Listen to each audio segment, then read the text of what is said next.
Hey, what's up, YouTube? You know, it's your boy JB. You rocking with me and I'm rocking with you. And I want to welcome you guys back to the channel Stocks on the Go.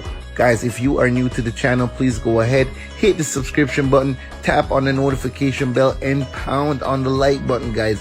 It really does help with the algorithm of this video. Also, guys, please do remember to take full advantage of the links in the description, guys, for some easy ways to make some quick cash. It also helps out with the channel. And we are back with a brand new video, guys. Welcome back to the Stocks on the Go channel, class in session. Please go ahead, smash that like button, guys. Let's make sure we get this video to 30 likes. And with that being said, let's jump straight into the topic at hand.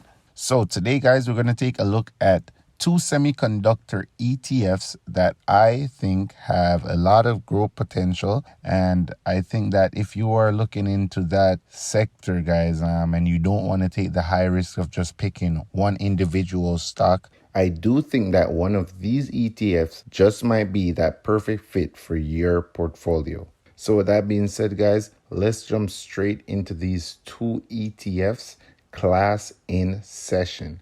All right, so on the left, we have VanEck Semiconductor ETF, and on the right, we have Horizon Global Semiconductor ETF. As you can see, guys, from the inception date of these two ETFs, there's about a 10-year difference, guys. So VanEck Semiconductor ETF has been around since 2011, whereas Horizon Global Semiconductor has been around since 2021. So with that being said, guys, let's jump straight into the introduction of these two ETFs, starting with VanEck Semiconductor. VanEck Semiconductor ETF seeks to replicate as closely as possible, before fees and expenses, the price and yield performance of the MVIS US-listed Semiconductor 25 Index, which is intended to track the overall performance of companies involved in semiconductor production and equipment. All right, guys, so that is the overview for VanEck Semiconductor ETF, ticker symbol SMH.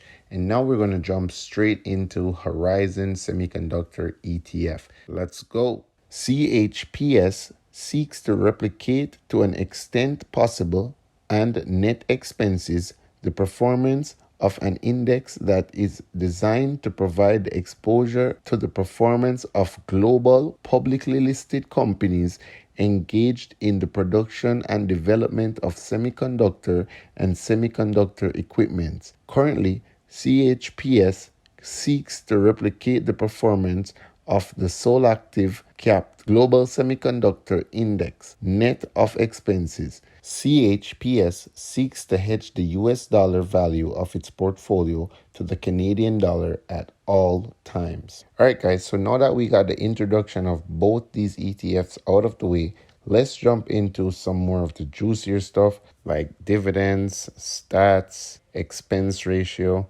All right, guys, so on the left, we can see we have VanEck, ticker symbol SMH, category technology, fund family VanEck, net assets 11.72 billion, year-to-date total return negative 5.3%, yield 0.60%, and we are talking about exchange traded funds, guys. That's ETF. On the right, we have Horizon Global Semiconductor ETF, category not applicable, fund family, Horizon ETF management, net assets 42.42 million, year-to-date total return negative 5.96%, yield 0.64%, and legal type, it is an exchange traded fund. And guys, both these ETFs have a pretty high expense ratio, but that's what you pay for the type of growth that you expect from these companies that are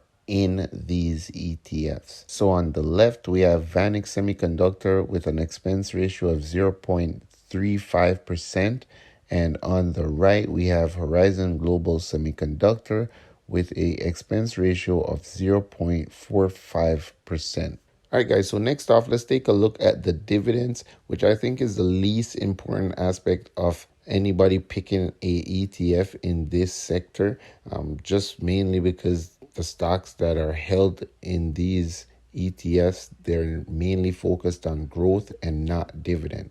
But it still is nice to know. So let's just jump straight into the dividend. So as you can see on the left, guys, VanEck has a dividend yield of 0.72. And on the right, Horizon Global Semiconductor has a dividend yield of 0.61%.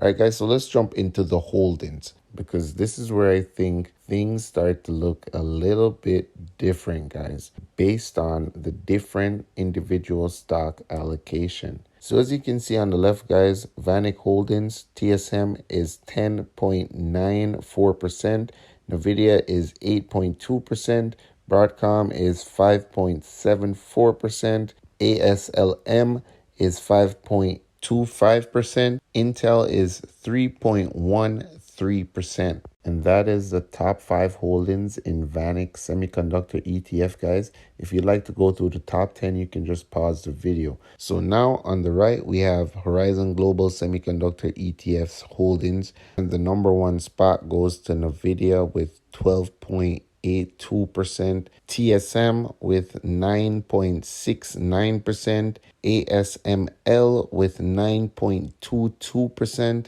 Intel with 7.04%, and Broadcom with 5.91%. As I said before, guys, if you want to go through the top 10, you can go ahead, pause the video, take your time with it, guys, before you go ahead and make that decision. But I do hope that this video did help in some way, shape, or form. And if that is true, guys, please go ahead and voice off in the comment section. I'll be glad to chop it up with you guys. Let me know if you have made a decision between these two ETFs or if you're just going to stick to the stocks in that sector. Even though I do think that is the more riskier option, to each is his own, like a dog to his bone. It's your boy, Mr. Stocks on the Go. Please do remember to check out the links in the description. Also, the link pinned in the comment section, guys, for some easy ways to make some quick cash. It also supports the channel. It's your boy. Stay building out that generational wealth. Stay invested. I am out.